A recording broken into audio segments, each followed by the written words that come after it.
Indian psychiatric society waste zone branch आणि पराग प्रतिष्ठान मुंबई यांच्या संयुक्त विद्यमाने आज आम्ही हा सोहळा उत्सव एकांकिका उत्सवाचा सोहळा निर्मित केला आहे. त्याचं मेन उद्देश हे आहे की मानसिक स्वास्थ्य, संवर्धन आणि संतुलन.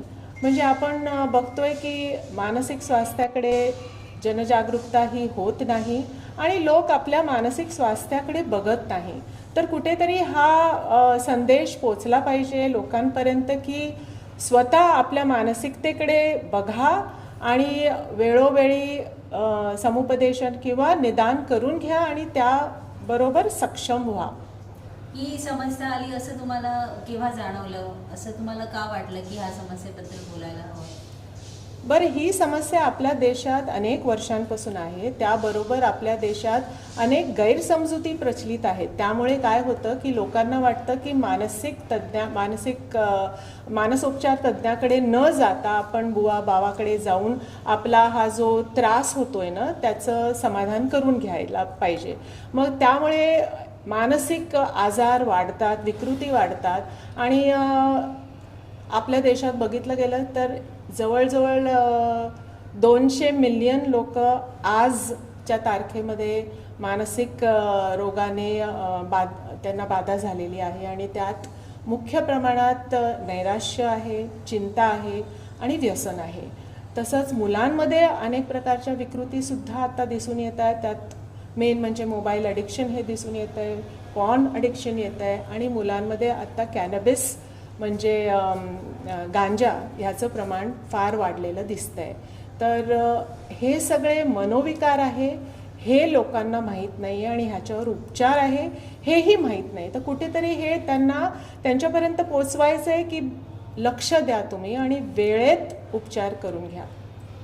अच्छा, हे जे तुम्ही प्रॉब्लेम सांगताय ते कोणत्या एजमध्ये अधिकतर दिसून येतं असं तुम्हाला वाटतं? म्हणजे तुमचा ओव्हरऑल जो अभ्यास केला आहे तुम्ही, तर मानसिक आजार प्रत्येक वयोगटात दिसून येतात. त्या अगदी लहान 3 वर्षाचं मूल असेल त्यामध्ये सुद्धा दिसतात आणि अगदी वयस्कर माणसांमध्ये पण दिसतात. पण वेगवेगळ्या प्रकारचे मानसिक विकार आपल्याला दिसून येतात.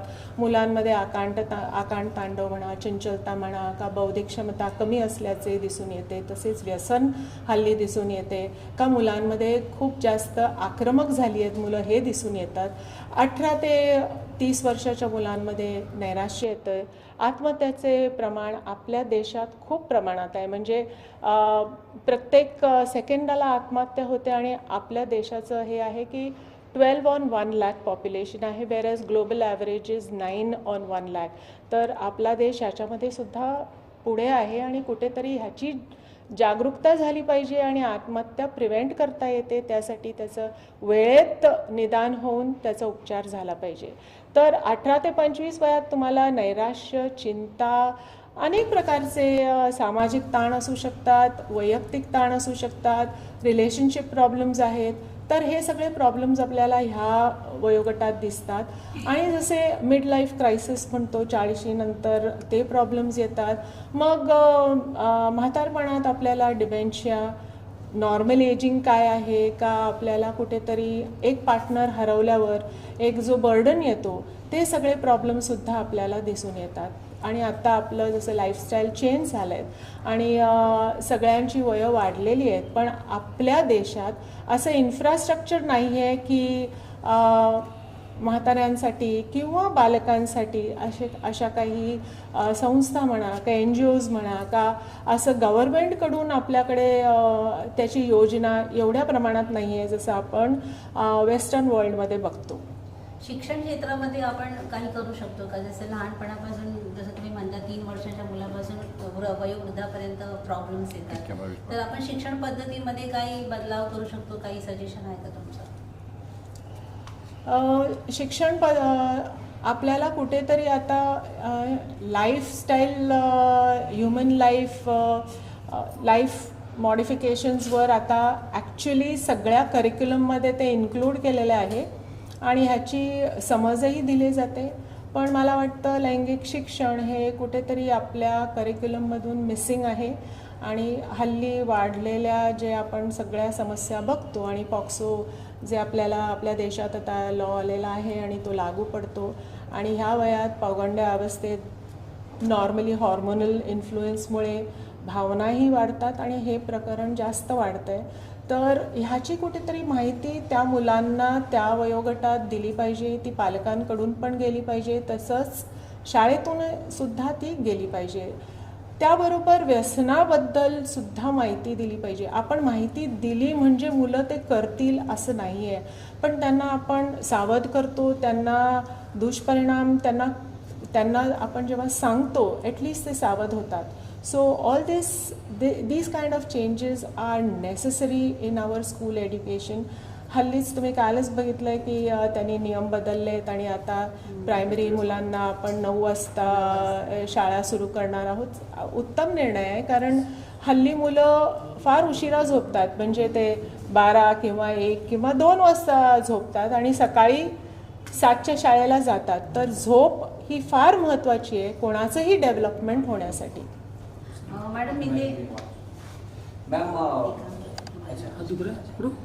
ये जो कंपटीशन किया गया है अंकित का और आज अवार्ड सेरेमनी हो रही है इसकी, तो इसके पीछे पूरा कॉन्सेप्ट क्या है, उद्देश्य क्या है?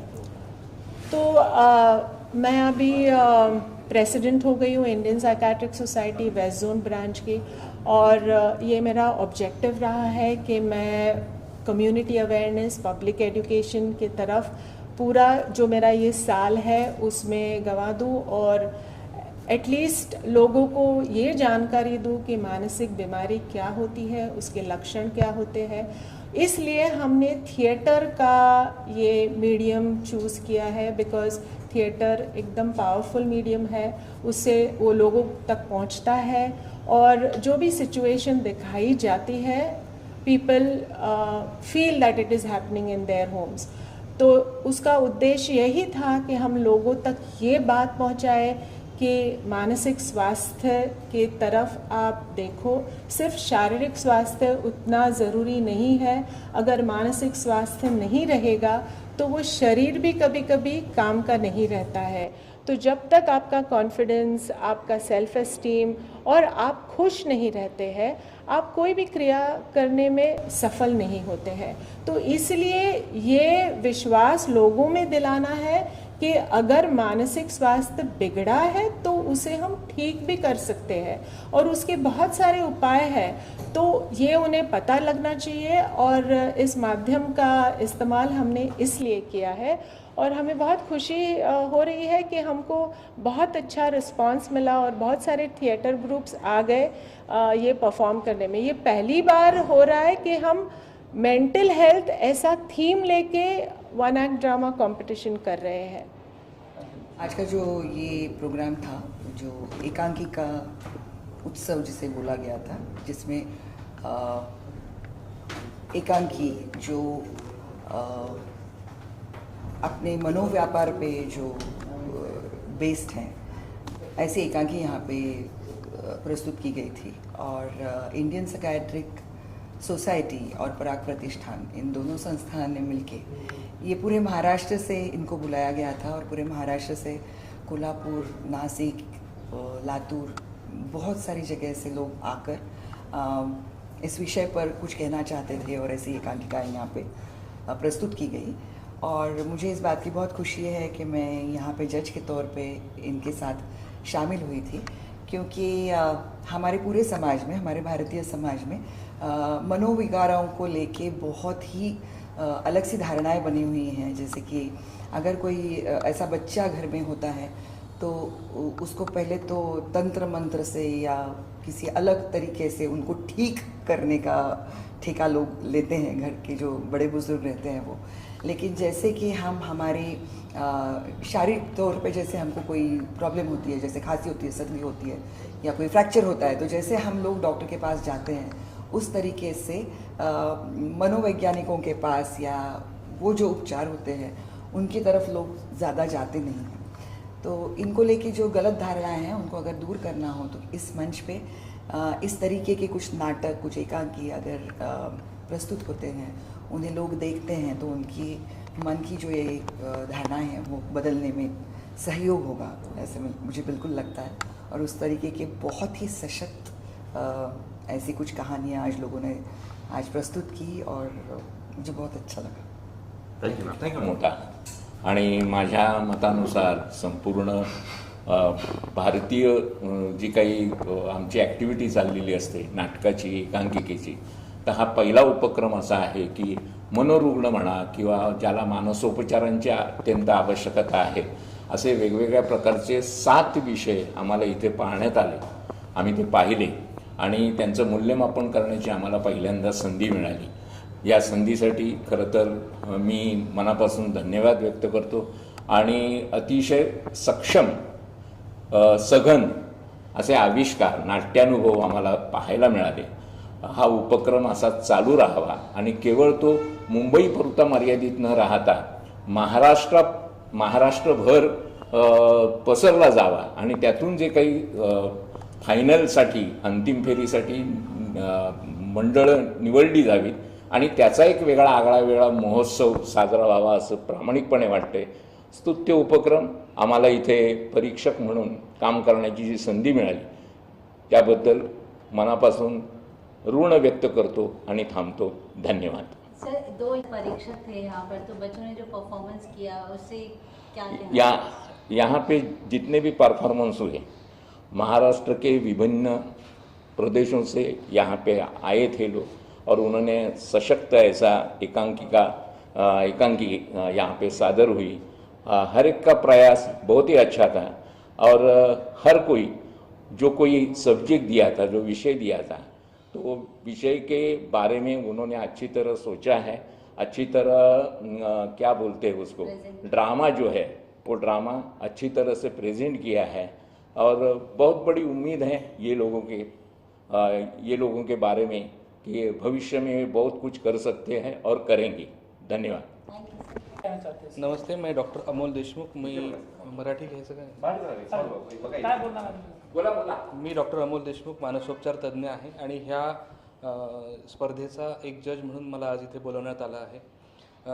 भारतीय मनोविकार संघटना आणि पराग प्रतिष्ठान ह्यांचा हा संयुक्त उपक्रम जो की जनमानसामध्ये मानसिक आरोग्याबद्दल जनजागृती निर्माण करणारा आहे, ज्यामध्ये कला आणि मानसिक आरोग्य ह्या दोन्ही गोष्टी जर एकत्र आल्या तर जनमानसामध्ये मोठा जनजागरण करू शकतं, भावनिक साक्षरता निर्माण करू शकते. हे या उपक्रमाने आम्हाला आज दाखवून दिलं. आज सादर झालेल्या सगळ्या एकांकिका ह्या अत्यंत सुरेख होत्या.